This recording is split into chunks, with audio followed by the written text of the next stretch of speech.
Hi everyone, my name is Sammy Zerzer for the SE channel. Thanks for tuning in. Please subscribe and share as much as you can, and do the best you can these days because this is like mental torture, baby. Oh my God, mental torture.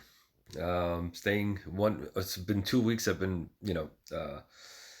in the house and doing the best I can, watching movies, eating, walking a little bit outside. I wore my mask plenty of time. I knew this was coming.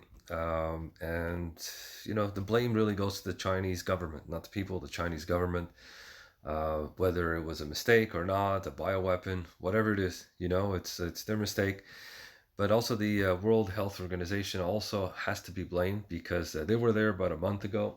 I would say probably, I think it was maybe in January. I'm not too sure exactly, but they were there, and for some reason, the Chinese government said just leave. That's it. There's nothing here. It's not a pandemic. People are just sick, and so on. And I said, what? What the hell? People are dropping like flies in China, and the WHO, which is the World Health Organization, just says, yeah, no problem. Clean bill. Um, So the Japanese vice prime minister says the WHO should be renamed the Chinese Health Organization. Remember, they're supposed to have the Olympics there in Japan, so they're kind of pissed, I think, if you know what I mean. Okay, so but it just doesn't make sense, like I mean this would have been easily, they would have just international flights closed, everything stopped. Do you understand?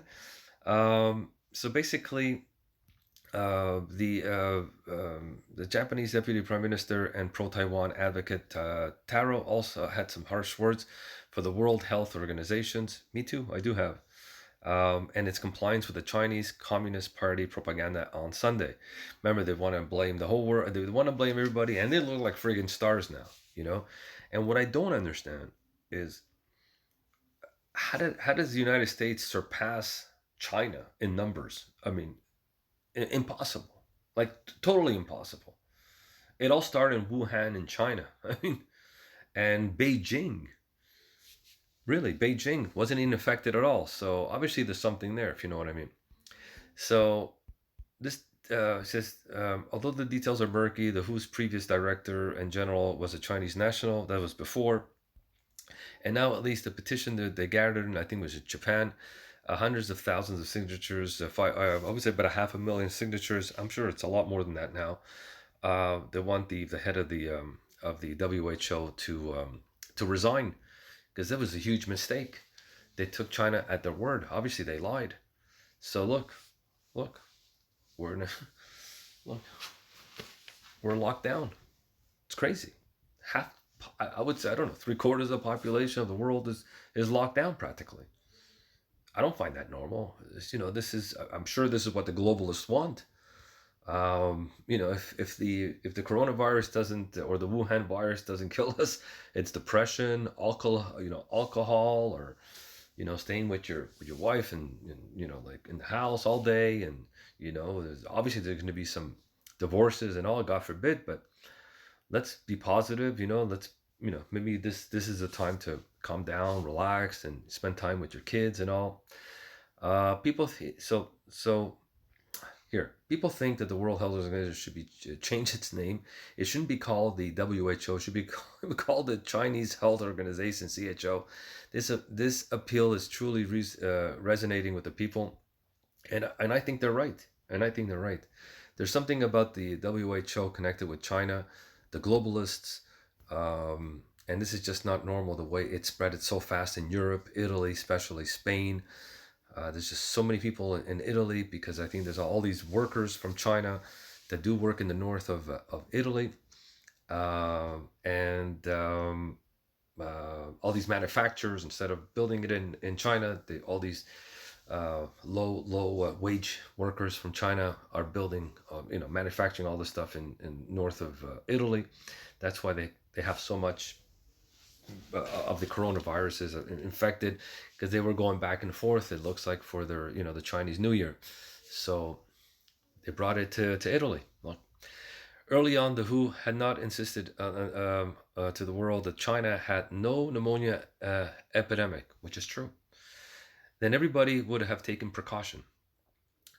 That's it. All they had to say is yes, WHO. They knew it was impossible that they didn't know that this was a pandemic going on, because it, they were dropping in numbers. I mean, there were so many. It was like doubling. It was 1,000, 2,000. I was following from the beginning. 1,000, 2,000, 10,000, 20,000. It was just doubling every day. And you're telling me the WHO didn't know? The WHO? Come on. So they didn't insist. They didn't press China that much. Obviously, they're scared of China, except for United States, obviously. Then everybody would have taken precaution. The WHO, which is a global organization, globalist, obviously, does not even include Taiwan. And then precisely because Taiwan is not a member of the WHO, have become a world leader in fighting epidemic. Okay, so yeah.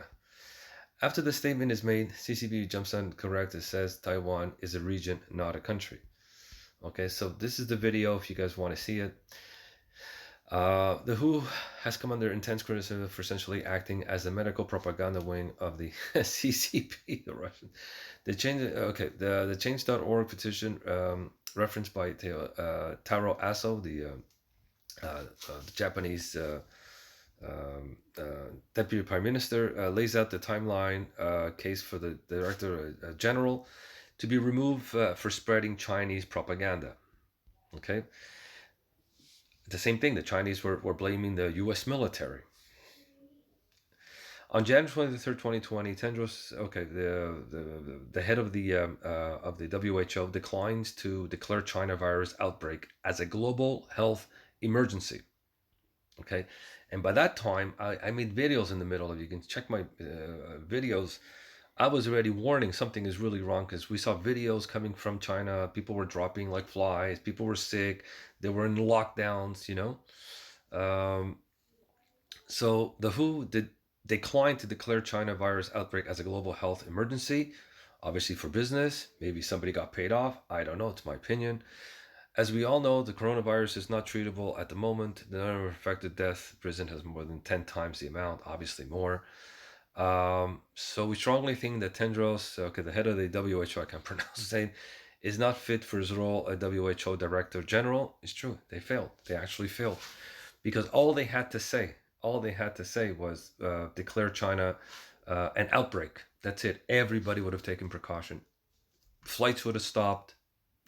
They just didn't do it. It's like they wanted this virus to get out there. People, like I said, it's not I don't think it's a killer virus. I mean, 80 to 85% of the people who get infected will do okay. They'll obviously, they'll have the flu symptoms. 10 to 15% will go to the hospitals. Like I said, about a month and a half ago, I've been saying this. 15% will go to the hospital with respirators because they probably have other symptoms, and maybe 1 or 1.5%. I just want to say, a true pandemic, okay? Everybody who contacts dies, or something really happens to them. Really, that's a true pandemic. Now, they call this a pandemic, fine, it's okay. I mean, all right, what can I tell you? Just for this video purposes, okay. But a true pandemic, my definition is people contact, they die. Okay, so this is an economic pandemic or economic outbreak, or to destroy the West economy, and they're trying. I hope not, but they're trying, and we got to get out there. And Donald Trump is right. We got to restart this economy, or else it's finished. If this keeps up a month or 2 or 3, it's not good. Okay, let me see. The number of infected deaths has written more. Okay, this is okay. A lot of us really disappointed. We believe that the WHO is supposed to be political neutral without any investigation. The WHO guy solely believes on the death and infected numbers that the Chinese government provided with him. Okay, so anyways, I don't want to get more into the details. I think you guys starting to understand that the WHO bears responsibility for this. This is early on. I'm just saying early on. People knew. People were talking about what was happening in Wuhan. Why was there a lockdown? I mean, for a whole like 50 million people to be locked down, and who just walks out say, no, it's fine, it's okay. The Chinese government, we believe in them. That's treacherous. and that's disbelieving. And the head of the WHO should not be trusted. That's what I feel. Should not be trusted. Anyways, keep safe, stay safe, wash your hands, wear gloves, wear a mask everywhere you go. Now, for the next couple of months, just wear a mask everywhere you go. Cover your face, even cover your eyes, by the way, if you have something, cover your eyes because you can get through there. And and I don't know what else to tell you, man. Just keep praying. Passover is coming up, and Easter's coming up. Hopefully by then it should be gone. Let's have a miracle from God, and this should be gone, and we should learn from all this. We should really, really learn from all this, and to be better prepared. Not really to believe the WHO. I'm sorry, this is my opinion. They failed. They failed for a whole month. 3,000 international people were flying out of Wuhan. 3,000, while people were dropping in the middle of December and all that. They were flying out, and you're telling me the Chinese government did not know? The CHO, I like that. We should call it the CHO instead of WAO. Okay, my name is Sammy Zerza for the SE channel. Take care, God bless, be safe.